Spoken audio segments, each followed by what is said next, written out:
परीक्षा में एक नियम बड़ा साफ होता है कि गलत जवाब लिखने पर नंबर कटते हैं और नकल करते पकड़े जाने पर पर्चा।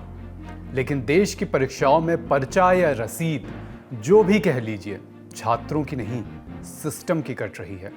सवालों पर ताला था, फिर भी जवाब बाजार में पहुंच गए। निगरानी के लिए अधिकारी थे, फिर भी गिरोह परीक्षा केंद्रों से आगे निकल गए। और जब छात्र अपना भविष्य बचाने सड़क पर उतरे तो उन्हें उत्तर नहीं, लाठी, एफआईआर और पैलेट गन के छर्रे मिले। अब सरकार कानून की लाल स्याही लेकर बैठी है। एक मंत्री की कुर्सी खाली हुई, दर्जनों अधिकारियों पर गाज गिरी, फास्ट ट्रैक कोर्ट बनाने की तैयारी हुई और संसद में 10 साल की जेल और 10 करोड़ रुपए तक के जुर्माने वाला बिल आ गया है। लेकिन सवाल यह है, जब पुराना कानून भी मौजूद था तब पेपर लीक आखिर हुआ कैसे?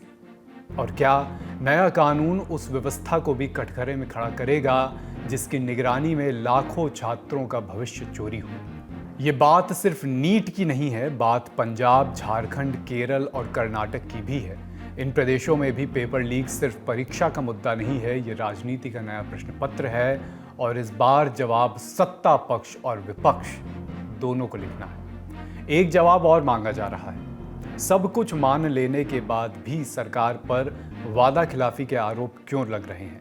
क्या पीठ पीछे प्रदर्शनकारियों से बदले लिए जा रहे हैं? क्यों कहा जा रहा है कि अगर ये बात नहीं मानी तो आंदोलन फिर से होगा? शिक्षा मंत्री के बाद गृह मंत्री की जवाबदेही की बात क्यों चल पड़ी है, सब जानेंगे आज के शो में। पेट्रोल में एथेनॉल मिलाने का क्रेडिट नितिन गडकरी को कौन दे रहा है और इससे उन्हें क्या समस्या है? कॉमनवेल्थ गेम्स से भारत के लिए कौन सी खुशखबरी आई, ये सब आज के शो में जानेंगे। नमस्ते और स्वागत, मैं हूं अभिषेक और आप देखना शुरू कर चुके हैं लल्लन टॉप शो।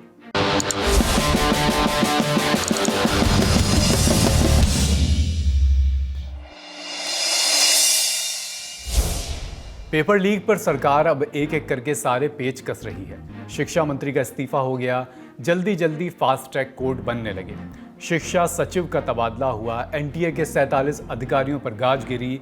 अब बारी है कड़ा कानून बनाने की, ऐसा कानून कि पेपर लीक करने वालों के लिए बच निकलने की कोई गुंजाइश न बचे। कानून 2 साल पहले भी बना था, लेकिन वो लीक से हटकर नहीं रह गया। तो हुआ ये कि समय के साथ शातिरों की चालें बढ़ गईं। मसलन 2024 की नीट में पेपर को परीक्षा केंद्र से पहले चोरी कर चुनिंदा छात्रों तक दलालों के जरिए पहुंचाया गया। सुप्रीम कोर्ट ने माना कि गड़बड़ी सीमित दायरे में थी और पूरे देश में पेपर लीक होने के पक्के सबूत नहीं है। लेकिन इस दफा मामला लोकल गैंग तक सीमित नहीं रहा। नीट का पेपर परीक्षा शुरू होने से पहले बड़े स्तर पर फैल गया। परीक्षा दोबारा करानी पड़ी, छात्र सड़कों पर आए और बीते 35 दिनों में दिल्ली और देश के दूसरे हिस्से तक विरोध प्रदर्शन हुए और सख्ती की ज़रूरत और भी ज़्यादा महसूस की गई। पुराने कानून को और सख्त बनाने के लिए आज संसद में एक बिल पेश हुआ, लोक परीक्षा अनुचित साधन निवारण संशोधन बिल 2026। बिल पेश किया केंद्रीय राज्य मंत्री जितेंद्र सिंह ने। स्पीकर ओम बिरला ने इसे सुधार की दिशा में पहला कदम बताया। 2024 के कानून का मकसद पेपर लीक और नकल पर रोक लगाना था, लेकिन 2026 में सख्ती और बढ़ाई जा रही है ताकि जांच और ट्रायल की प्रक्रिया तेज हो सके। पहले पेपर लीक मामलों में 3 से 5 साल तक की जेल का प्रावधान था। नए बिल में इसे बढ़ाकर अब कम से कम 5 और ज़्यादा से ज़्यादा 10 साल की जेल कर दिया गया है और 50 लाख रुपए तक के जुर्माने का भी प्रस्ताव। अपराध संगठित है तो पहले 5 से 10 साल की जेल और कम से कम 1 करोड़ रुपए तक जुर्माने का प्रावधान था। अब कम से कम 7 साल की जेल और 10 करोड़ रुपए तक जुर्माने का प्रावधान करने की बात है। संशोधन में जांच और मुकदमे की समय सीमा भी तय की गई है। अब जांच 2 महीने के भीतर पूरी करनी होगी और चार्जशीट दाखिल होने के 3 महीने के भीतर ट्रायल पूरा करने का टारगेट रखा गया है। इसके लिए रोज सुनवाई का प्रावधान भी प्रस्तावित है। राज्यों को स्पेशल फास्ट ट्रैक कोर्ट बनाने का अधिकार तो दिया ही जाएगा, जरूरत पड़ने पर केंद्र सरकार स्पेशल एसटीएफ बनाकर जांच भी करा सकेगी।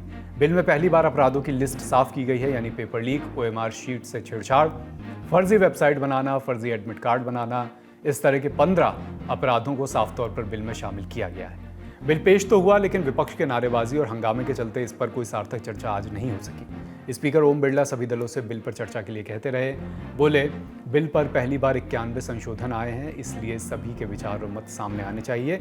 वहीं दूसरी तरफ विपक्ष का हंगामा जारी रहा, क्योंकि उनका कहना था कि जो छात्रों पर पुलिस ब्रूटैलिटी हुई है उसके लिए अमित शाह माफी मांगे और इस्तीफा दे। इस मांग पर विपक्ष अड़ा रहा और आज कोई सार्थक चर्चा नहीं हो सकी। आप बहुत दिनों से मांग कर रहे थे जिन विषयों पर, उसके विषय पर चर्चा है आज। विधेयक और विधेयक के अलावा भी आप जो जो सुझाव दोगे संसद के अंदर, निश्चित रूप से उन सुझावों पर सरकार अमल लाने का प्रयास करेगी। यही लोकतंत्र है, सबके मत सबके विचार आए और लोकतंत्र की यही प्रक्रिया में मैं सदन से अपेक्षा करता हूं कि आप नारेबाजी तख्तियों की जगह चर्चा करें, संवाद करें, अपने मत और विचारों को रखें। 20 जुलाई को प्रदर्शनकारियों पर हुए लाठीचार्ज और पैलेट गन के इस्तेमाल के खिलाफ विपक्ष अड़ा है। संसद भवन के मकर द्वार के बाहर भी विरोध प्रदर्शन हुआ। विपक्ष जवाबदेही की मांग कर रहा है। निशाने पर सीधा गृह मंत्री अमित शाह। विपक्षी सांसदों ने एक बड़ा बैनर ले रखा था जिस पर पेपर चोरी के अलावा चंदा चोरी और वोट चोरी जैसे आरोप भी लिखे हुए थे। अमित शाह जवाब दो, अमित शाह जवाब दो, अमित शाह जवाब दो, अमित शाह जवाब दो, अमित शाह जवाब दो। लाठी गोली की सरकार नहीं चलेगी, नहीं चलेगी। लाठी गोली की सरकार नहीं चलेगी, नहीं चलेगी। फाइनली 5 बजे संसद शुरू हुई। फिर से वही रीत जो हफ्तों से चली आ रही है दोहराई जा रही है। संसद कल तक के लिए स्थगित, लेकिन राहत की बात यह रही कि कल सभी दल चर्चा के लिए तैयार हो गए। सूत्रों के जरिए खबर आई कि मंगलवार को बिल पर चर्चा और वोटिंग होगी। 20 जुलाई को संसद मार्च के दौरान जो दृश्य सामने आए हम सब ने देखे। कनॉट प्लेस इलाके में तैनात रैपिड एक्शन फोर्स के एक जवान ने अपनी पैलेट गन से कम 7 राउंड गोलियां चलाईं। इंडियन एक्सप्रेस की रिपोर्ट बता रही है कि इनमें से 5 छर्रे प्रदर्शनकारियों को लगे जबकि 2 जमीन पर गिरे। पैलेट गन के छर्रे लगने से घायल कम से कम 3 लोगों का इलाज अस्पतालों में किया गया और लाठीचार्ज के विजुअल्स तो सोशल मीडिया पर तैर ही रहे हैं। जंतर मंतर पर प्रदर्शन की अगुवा रही कॉकरोच जनता पार्टी यानी सीजेपी की 3 प्रमुख मांगे। धर्मेंद्र प्रधान का इस्तीफा, परीक्षा सुधारों और कानून में बदलाव की दिशा में कड़ा कदम, प्रदर्शनकारियों पर दर्ज एफआईआर वापस हो। इस्तीफा हो गया, कानून बनाने के लिए काम चल रहा है, लेकिन एफआईआर वापस लेने की बात पर सीजेपी का कहना है कि वादाखिलाफी हो रही है। सीजेपी के प्रवक्ता आशुतोष रांका का कहना है कि प्रदर्शनकारियों पर पुलिस कार्रवाई न करने के समझौते का पूरी तरह से उल्लंघन होता दिख रहा है।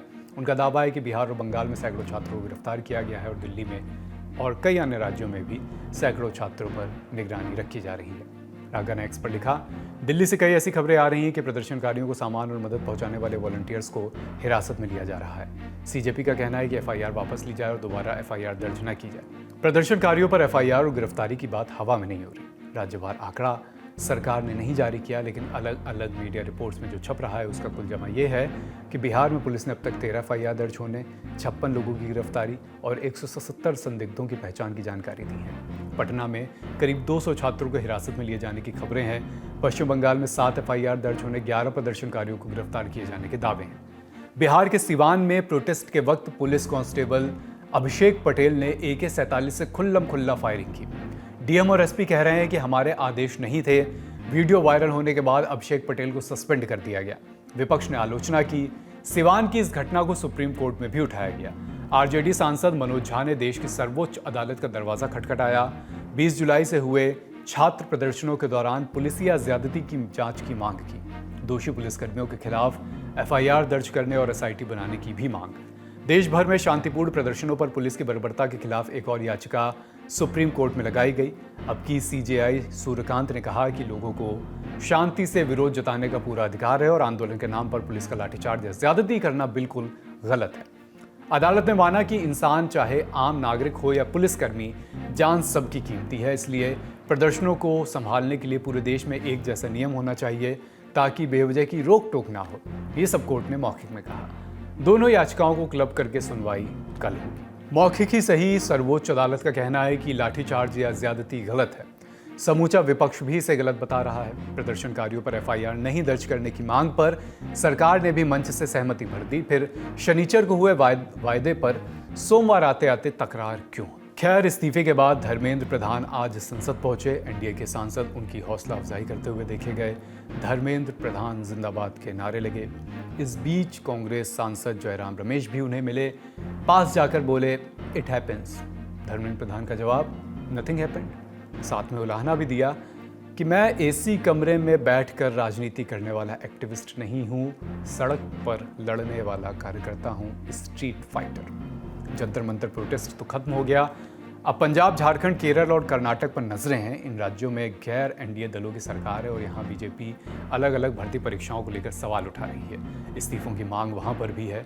लखनऊ में आज अखिल भारतीय विद्यार्थी परिषद ने प्रदर्शन किया। अखिलेश यादव, राहुल गांधी और अरविंद केजरीवाल के खिलाफ नारेबाजी। इन नेताओं के खिलाफ शर्म करो के नारे लगे। स्टूडेंट्स का कहना है कि जहाँ भी गैर एनडीए सरकार है उन राज्यों में भी पेपर लीक धड़ल्ले से हो रहे हैं। धर्मेंद्र प्रधान के इस्तीफे के बाद अब बारी उन तमाम राज्यों के शिक्षा मंत्रियों के इस्तीफे की है, चाहे वो पंजाब हो, कर्नाटक, केरल और झारखंड। इन राज्यों में हुए पेपर लीक को लेकर आज प्रदर्शन हो रहा है और ये प्रदर्शन हो रहा है छात्र एकता जिंदाबाद। डिम्पल यादव जी, पेपर लीक से परेशान छात्र आपको बुला रहे हैं। पंजाब, झारखंड, केरल और कर्नाटक पर भी बोलिए। धर्मेंद्र प्रधान का इस्तीफा मांग सकते हैं तो आप केरल के शिक्षा मंत्री का इस्तीफा क्यों नहीं मांगते? आप पंजाब के शिक्षा मंत्री का इस्तीफा क्यों नहीं मांगते? आप झारखंड के शिक्षा मंत्री का क्यों नहीं इस्तीफा मांगते? उत्तर प्रदेश में बैठकर लखनऊ विश्वविद्यालय के छात्र होने के नाते हम ये बात कहते हैं कि जहां जहां आपकी सरकारें हैं, झारखंड, कर्नाटक, केरल और पंजाब, क्या आप वहां पे जो शिक्षक अनियमितताएं हुई हैं, वहां पे जो झारखंड लोक सेवा आयोग का परीक्षाएं लीक हुई हैं, पंजाब में जो 12th की परीक्षाएं लीक हुई हैं और कर्नाटक में जो परीक्षाएं लीक हुई हैं, उसकी क्रेडिबिलिटी क्या आप लेते हैं? गैर एनडीए राज्यों का ताज़ा सूरत हाल भी देख लेते हैं। पंजाब में 19 जुलाई को 454 फार्मेसी ऑफिसर पदों के लिए भर्ती परीक्षा हुई। Exam Baba Farid university of health sciences ने कराया था। एग्जाम शुरू होने के कुछ ही देर बाद कुछ स्टूडेंट्स इलेक्ट्रॉनिक डिवाइस और स्मार्ट पेन की मदद से नकल करते पकड़े गए, जिन्हें उसी वक्त हिरासत में लिया गया। अब यहीं से शुरू हुआ आरोप प्रत्यारोप।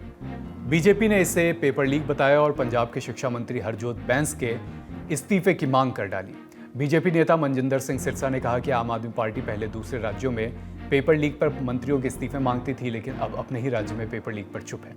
हालांकि आम आदमी पार्टी ने इस पूरे आरोप को खारिज किया। सीएम भगवंत मान का दावा, पंजाब में पिछले 4 साल में पेपर लीक का एक भी मामला सामने नहीं आया है। पुलिस का भी कहना है कि नकल का पूरा खेल परीक्षा शुरू होने के बाद हुआ, इसलिए इसे पेपर लीक नहीं कहा जा सकता। अब आते हैं झारखंड पर। यहाँ भारतीय जनता पार्टी ने सीएम हेमंत सोरेन के इस्तीफे की मांग कर दी है। राज्य में पिछले कुछ समय में कई भर्ती परीक्षाओं पर धांधली के आरोप लगे हैं। इसमें जेपीएससी और जेएसएससी जैसी बड़ी परीक्षाएं भी शामिल हैं। बीजेपी का कहना है कि 6 से ज़्यादा एग्जाम विवादों में रहे। इस बीच जेपीएससी ने 9 भर्ती परीक्षाएं अगले आदेश तक स्थगित कर दी थी। अब केरल की बारी। हाल ही में कई एग्जाम को लेकर विवाद, कहीं पेपर में गड़बड़ी तो कहीं क्वेश्चन पेपर के डिस्ट्रीब्यूशन में गलती। सबसे पहले मामलों में केरल पीसीएस का एग्जाम रद्द करना पड़ा। वहीं कुछ यूनिवर्सिटीज़ की परीक्षाओं में भी लापरवाही और गलतियों के मामले सामने आए हैं। इन मामलों को लेकर केरल के शिक्षा मंत्री एन शमसुद्दीन के इस्तीफे की मांग भी की जा रही है। कर्नाटक में भी पीयूसी परीक्षा का पेपर लीक होने का मामला सामने आया, जिसके बाद राज्य के मुख्य शिक्षा मंत्री मधु बंगारप्पा के इस्तीफे की मांग हो रही है। वापस लौटते हैं दिल्ली। खुद को स्ट्रीट फाइटर बता रहे धर्मेंद्र प्रधान को अब संसद में क्या नई जिम्मेदारी मिलेगी, ये वक्त बताएगा। लेकिन एग्जाम सुधार के लिए कल प्रधानमंत्री नरेंद्र मोदी ने नंदन नीलेकणी को बड़ी जिम्मेदारी दी थी। टेक्नोलॉजी की दुनिया के दिग्गज नंदन की अगुवाई में एक टास्क फोर्स बनेगी। इसमें कई क्षेत्रों के दिग्गज और डोमेन एक्सपर्ट होंगे। काम होगा परीक्षा कराने के तरीकों, तकनीकी सुधार, लॉजिस्टिक और प्रशासनिक ढांचे को बेहतर बनाने के लिए सिफारिशें और मार्गदर्शन। कमेटी में इसरो के पूर्व अध्यक्ष एस सोमनाथ, पूर्व आईबी डायरेक्टर तमन डेका, आईआईटी मद्रास के पूर्व डायरेक्टर वी कामकोटी का नाम है। लेकिन एक कमेटी 2024 के नीट पेपर लीक के बाद भी बनी थी। तब कमेटी का नेतृत्व इसरो के पूर्व चेयरमैन डॉक्टर के राधाकृष्णन के हाथ में था। कमेटी ने 4 महीने बाद 101 सुझावों के साथ डिटेल रिपोर्ट दी थी, लेकिन इन सिफारिशों में से केवल कुछ पर ही काम हुआ, जैसे परीक्षा केंद्रों को सरकारी भवनों में शिफ्ट करना या बायोमेट्रिक सीसीटीवी की निगरानी बढ़ाना। बुनियादी और बड़े स्ट्रक्चरल चेंज पर फुल फ्लेज्ड काम नहीं हो सका। लेकिन इस बार की कमेटी अलग है। तब शिक्षाविदों, आईआईटी के प्रोफेसर कमेटी में थे और अब आईबी चीफ और टेक की दुनिया के दिग्गज भी शामिल हैं। अब जो कमेटी बनी है उसका दायरा टेक्निकल एस्पेक्ट में काफ़ी बड़ा होने की उम्मीद है। अब नए टास्क फोर्स मकसद ऐसा सिस्टम बनाना है जिसे हैक या लीक न किया जा सके। उम्मीद है सिस्टम दुरुस्त होगा, पेपर लीक करने वालों पर लगाम लगेगी, छात्र सड़कों पर उतरेंगे, लेकिन जश्न के लिए जो वो अच्छी परीक्षा के नतीजों के बाद मनाएं, इस्तीफों के बाद नहीं। फिलहाल बड़ी खबर यहीं तक। अब सुर्खियां। पहली सुर्खी केंद्रीय परिवहन मंत्री नितिन गडकरी से जुड़ी है। वजह है उनके नाम पर वायरल हो रहे AI generated deep fake videos. इन वीडियोस में दिखाया जा रहा है कि पेट्रोल में एथेनॉल मिलाने वाले कार्यक्रम और E20 पहल के पीछे खुद गडकरी हैं। लेकिन नितिन गडकरी ने बॉम्बे हाईकोर्ट में दायर एक याचिका में कहा है कि पेट्रोल में एथेनॉल मिलाने में उनका कोई रोल नहीं है। ये दोनों प्रोजेक्ट पूरी तरह से union ministry of petroleum and natural gas के हैं। गडकरी ने याचिका में कहा है कि इन वीडियोस में उन्हें EBP यानी एथेनॉल ब्लेंडेड पेट्रोल प्रोग्राम और E20 पहल से गलत तरीके से जोड़ा गया है। 27 जुलाई को बॉम्बे हाईकोर्ट ने डिजिटल कंटेंट के खिलाफ कार्रवाई की अनुमति दे दी है। अब गडकरी मेटा प्लेटफॉर्म X और गूगल कंपनी के खिलाफ सिविल सूट दायर कर सकते हैं। अगली सुर्खी कॉमनवेल्थ गेम्स 2026 में भारत ने 5 मेडल जीत लिए हैं। वेट लिफ्टर मीराबाई चानू ने देश को इस बार का पहला गोल्ड मेडल दिलाया। उन्होंने महिलाओं की 48 किलो वेट कैटेगरी में कुल 190 किलो वजन उठाकर गोल्ड मेडल जीता। मीराबाई ने स्नैच में 85 किलो और क्लीन एंड जर्क में 105 केजी वजन उठाया। ये कॉमनवेल्थ गेम्स में उनका लगातार तीसरा गोल्ड है। पुरुष वेटलिफ्टिंग में भी भारत का अच्छा प्रदर्शन देखने को मिला। 60 किलो कैटेगरी में ऋषिकांत सिंह ने कुल 264 किलो वजन उठाकर सिल्वर मेडल अपने नाम किया।